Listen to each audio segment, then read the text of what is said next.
Sobre todo usamos en pacientes con insuficiencia cardíaca con fibrilación de altas respuestas, que no responden, digamos, al uso de beta bloqueantes.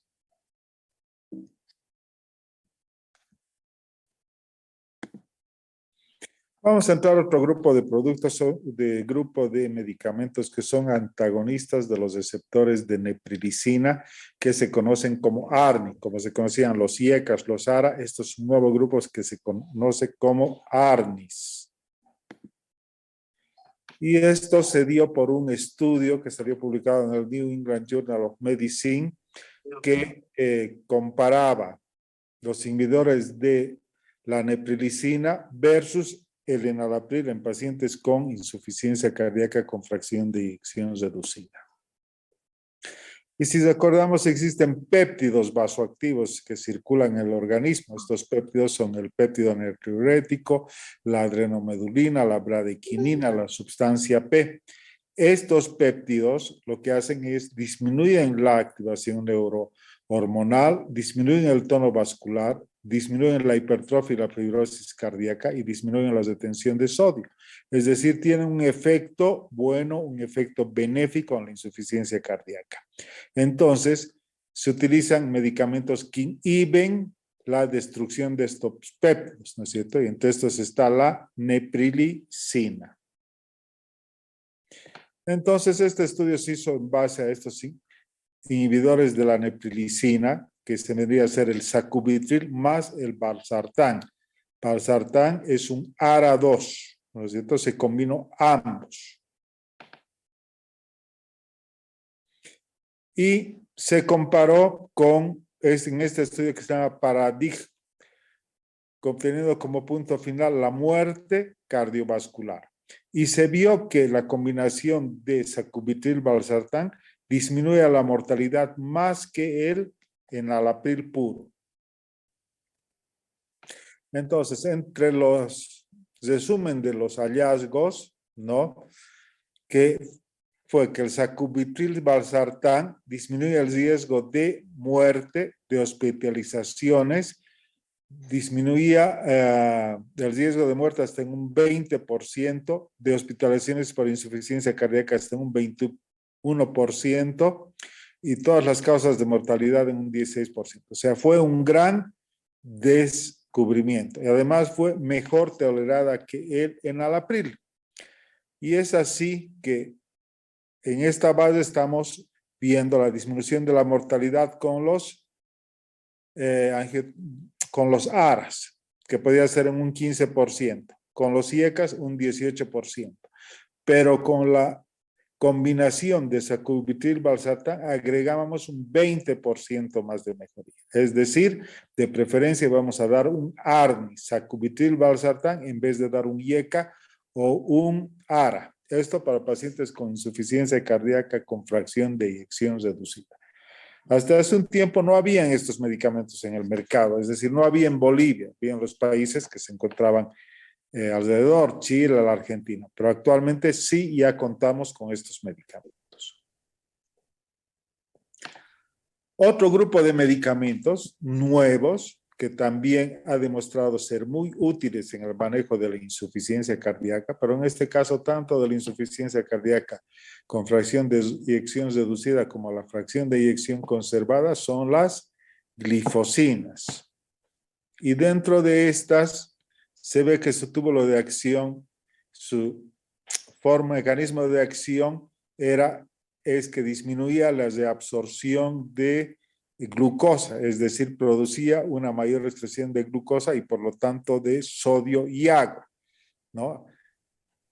Inicialmente estos tipos de medicamentos que se llama SGLT2 se utilizaron para la diabetes, pero después se vio que también, aparte de usarse para la diabetes, se podía usar para la insuficiencia cardíaca, se usaba como nefroprotector.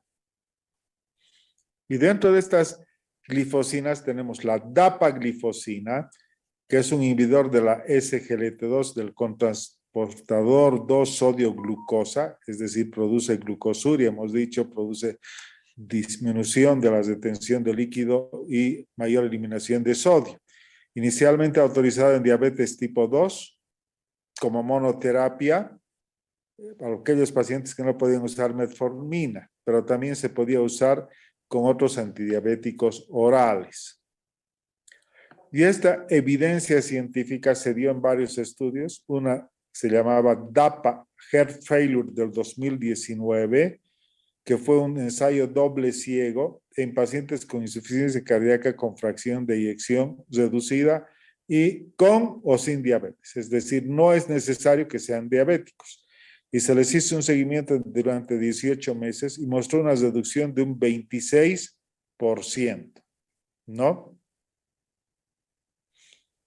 Y hemos dicho que tiene es un renoprotector y mejora el perfil glicémico. Dapaglifosina. También tenemos en nuestro medio desde el año pasado. Otra glifosina es la empaglifosina, que también tenemos en el medio, que viene de 10 y 25 miligramos, que tiene el mismo mecanismo de acción, ¿no? Y se vio que era muy útil en pacientes con insuficiencia cardíaca con fracción de eyección reducida y disminuía hasta un 25% los eventos cardiovasculares. O sea, existe suficiente evidencia científica como para poder usar en pacientes con insuficiencia cardíaca. Y estos son otros estudios, ¿no? El Emperor Preserver, del Deliver, del Impulse, todos con glifosina. Acá están las características de los pacientes. Si bien el resultado, todos disminuían más de un 20% la mortalidad o el riesgo de deterioro por insuficiencia cardíaca. Y además se vio que la empaglifosina no solo disminuía la mortalidad en pacientes con insuficiencia cardíaca con fracciones reducidas, sino también disminuye la mortalidad con cualquier fracción de eyección, ¿no?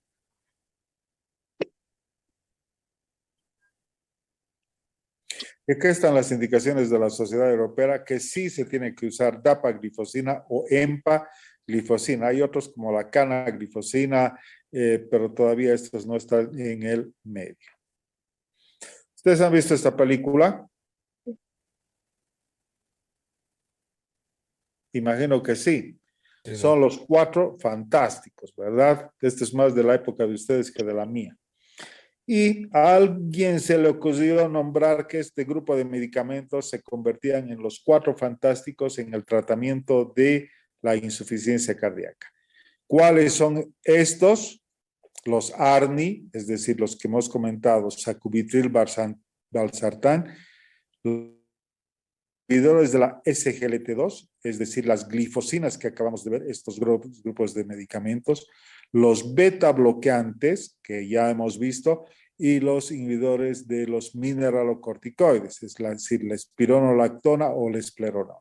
Entonces, estos grupos de medicamentos vamos a usar en la insuficiencia cardíaca. Recuerden esto. Y luego existe tratamiento colateral, como son los anticoagulantes, el digital, la ibarradina, la furosemida, las tiazidas, los nitratos, etc. Pero estos 4 son la base del tratamiento.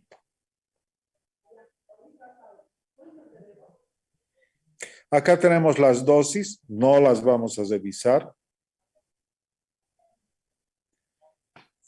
Y existe otro grupo de insuficiencia cardíaca, como hemos dicho, que es la insuficiencia cardíaca con fracción de eyección preservada, es decir, una fracción de eyección mayor del 50%. Y es bastante frecuente, sobre todo se presenta en pacientes que tienen comorbilidades, que tienen problemas renales, que son hipertensos, personas mayores. Generalmente hay dificultad en el diagnóstico, ¿no? Y hay que hacer también el tratamiento. Ya hemos dicho, si son pacientes que retienen líquido, habrá que darles un diurético. Y la otra alternativa es usar este tipo de medicamentos que son las glifosinas. Las glifosinas, ¿ya?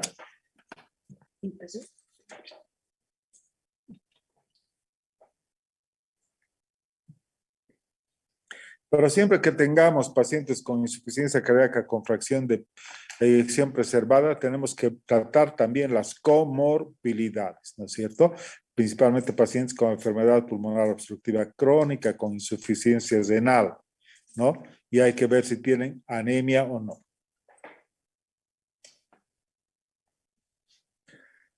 Conclusión de la insuficiencia cardíaca con fracción de eyección preservada es el tipo de incluso de insuficiencia cardíaca más frecuente, sobre todo en el exterior, más que la insuficiencia cardíaca con fracción de eyección reducida. Obviamente el diagnóstico se hace por la fracción de eyección y con ecocardiografía.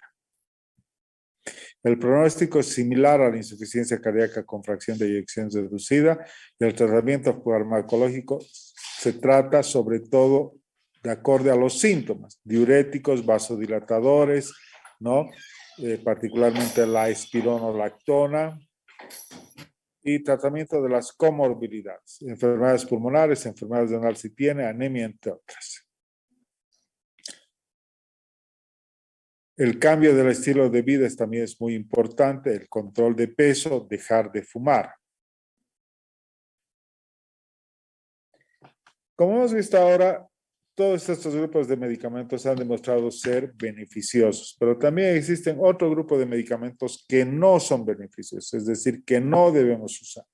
Y entre ellos están los antagonistas del calcio. Ocasionalmente, si es que no se controla la presión, podrías dar un poco de amlodipina, pero no son medicamentos de primera línea para la insuficiencia cardíaca. Los inhibidores de la fosfodiesterasa orales tampoco. Los anticoagulantes, como la warfarina o los nuevos anticoagulantes orales, vamos a utilizar si el paciente tiene una embolia de pulmón, una fibrilación auricular, si tiene un coágulo en el ventrículo izquierdo o si tiene un aneurisma. Pero muchos de estos pacientes van además con arritmias, que pueden ser arritmias potencialmente malignas, es decir, potencialmente letales, que pueden causar la muerte. Es un estudio Jessica que comparó pacientes con insuficiencia cardíaca severa y arritmias ventriculares y les dieron amiodarona versus placebo y se vio una disminución de un 28% del riesgo de muerte. Otro estudio, el EMIAT, también con amiodarona, que también disminuyó la mortalidad, ¿no? Entonces, ese es el tratamiento para las arritmias. Obviamente podemos usar también otro tipo de antiarrítmicos, pero que generalmente tenemos acá en Bolivia es la amiodarona y es muy útil para muchas arritmias. Hemos visto el tratamiento dietético, el tratamiento farmacológico, ahora vamos a ver el tratamiento eléctrico. Y en el tratamiento eléctrico, lo primero que podemos utilizar es un cardiodesfibrilador, ¿no? Que mejora sobre la sobrevida en pacientes con cardiopatía isquémica. Ejemplo, pacientes que han tenido un infarto grande y que tienen mucha tendencia a las arritmias, se coloca este cardiodesfibrilador para evitar una muerte súbita. A la izquierda estamos viendo el equipo, acá está detectando una taquicardia ventricular y realiza un choque dentro del corazón. Y esta es una radiografía de tórax. Estas son las recomendaciones, especialmente pacientes que han tenido una muerte súbita y se los ha recuperado. Otro dispositivo eléctrico es la resincronización, que consiste en que cuando existe una insuficiencia cardíaca con fracción de eyección reducida, es decir, en gran medida se debe a que no existe una sincronía entre las aurículas, los ventrículos, o tal vez la conducción auriculoventricular está muy tardía. En ese caso se colocan estos electrodos, ¿no? En la aurícula derecha, ventrículo derecho y ventrículo izquierdo y se van sincronizando los tiempos de despolarización de la aurícula izquierda y de los ventrículos para que hacer más eficiente la contractibilidad cardíaca y mejorar el gasto cardíaco. Resincronizadores. Y esta terapia de resincronización generalmente se da a pacientes que tienen una fracción de eyección menos de 35%, bloqueo de dama izquierda y un complejo QRS muy ancho, más de 130 milisegundos. Y lo que se ha visto que disminuye la mortalidad, disminuye los ingresos y existe una mejoría clínica importante. Bueno, estas son las evidencias, no las vamos a pasar. Y después del tratamiento eléctrico también podemos tener la cirugía, ¿no es cierto? Que pues antes se colocaban mallas, se podían resecar los aneurismas. Se podía hacer un remodelado. Cada vez se hace menos el tipo de cirugía, más se usan los desincronizadores. Y podemos llegar a un corazón completamente mecánico o al trasplante cardíaco. Y cuando llegamos al trasplante cardíaco se ha visto que la sobrevida es muy buena. Lastimosamente no existen suficientes donantes. Acá se hizo hace muchos años un trasplante cardíaco, vivió unos meses, pero después falleció. El tema es los donantes. Hablamos un poco de insuficiencia cardíaca aguda, que puede tener como etiología un síndrome coronario agudo, un infarto, ejemplo, una taquiarritmia como una fibrilación auricular, una crisis hipertensiva, una infección, una bradiarritmia, después una embolia de pulmón, cirugía y complicaciones perioperatorias, nos pueden dar una insuficiencia cardíaca aguda. Y cuando tenemos una insuficiencia cardíaca aguda, generalmente son pacientes que van a requerir una unidad coronaria, una terapia intensiva, y podemos catalogarlos de acuerdo al índice cardíaco y de acuerdo a la presión cardíaca pulmonar en 4 grupos, ¿no?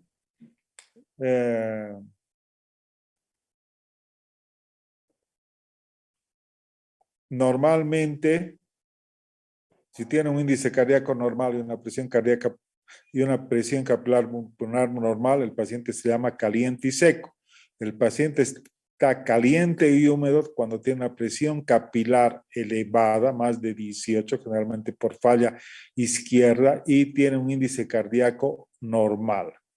El paciente está frío y húmedo, podríamos decir que acá que está en un choque cardiogénico, cuando la presión capilar pulmonar está elevada y el índice cardíaco reducido, menos de 2.5.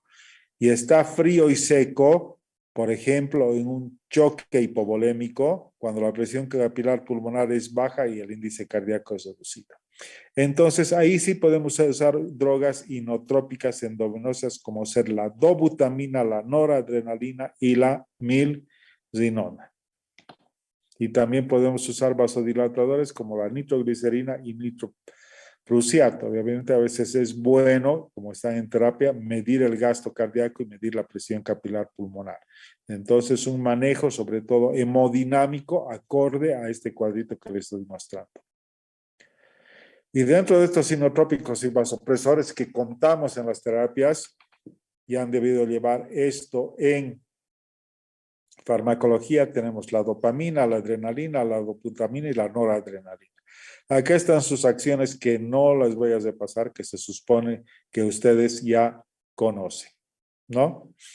Pero son alternativas para el manejo de la insuficiencia cardíaca aguda. Y existen algoritmos de acuerdo a la perfusión periférica cardíaca, que tampoco no vamos a ver, que va en relación al gasto cardíaco, a la presión arterial, ¿no? Un medicamento nuevo que se usa también para la insuficiencia cardíaca, que recién ha ingresado a Bolivia hace unos 3 meses, es el levosimendan, ¿no? Que como efectos hemodinámicos es un inotrópico por vía peritoral que aumenta el gasto cardíaco, reduce las resistencias vasculares pulmonares y sistémicas y mejora el aturdimiento miocárdico. Y tiene un efecto hemodinámico sostenido. Es un cardioprotector, produce vasodilatación y es inotrópico positivo. 3 efectos importantes para el manejo de la insuficiencia cardíaca. Nuevamente, inotrópico positivo, sostenido, es un vasodilatador y es un cardioprotector. El mecanismo de acción aumenta la sensibilidad al calcio y activa los canales de potasio, sinotrópico positivo, vasodilatador y cardioprotector. Estos recuerden, estos tres, ¿no? Hay que tener cuidado si el paciente está hipotenso, tiene insuficiencia renal o hepática. Y esta es la dosis endovenosa que tampoco no necesitan saberla, que puede aplicarse en infusión o en bolo. Levosimedan. Bueno, acá también mecanismos de acción y acá está incluido el levosimedan. Entonces es usado en la insuficiencia cardíaca aguda descompensada con bajo gasto cardíaco y congestión pulmonar persistente, a pesar del tratamiento con diuréticos y vasodilatadores. Es útil en insuficiencia cardíaca con fracción reducida, en el choque cardiogénico y a veces puede utilizarse como puente para un trasplante cardíaco o soporte perioperatorio. Entonces, los pacientes que tienen mala clase funcional 4, que por ejemplo tienen una valvulopatía, para sostenerlos hasta la cirugía podemos usar levosimedan. Otro tipo de equipamiento, ¿no? Es el ECMO, que es una asistencia de corta duración, pero es invasivo, ¿no es cierto? Se colocan catéteres tanto al ventrículo derecho y al ventrículo izquierdo, y existe una máquina que va haciendo, mejorando la circulación, tanto sistémica como desde el torno venoso. Obviamente no puede quedarse mucho tiempo así, ¿no es cierto? Otro dispositivo es el balón aórtico, balón de contrapulsación aórtico.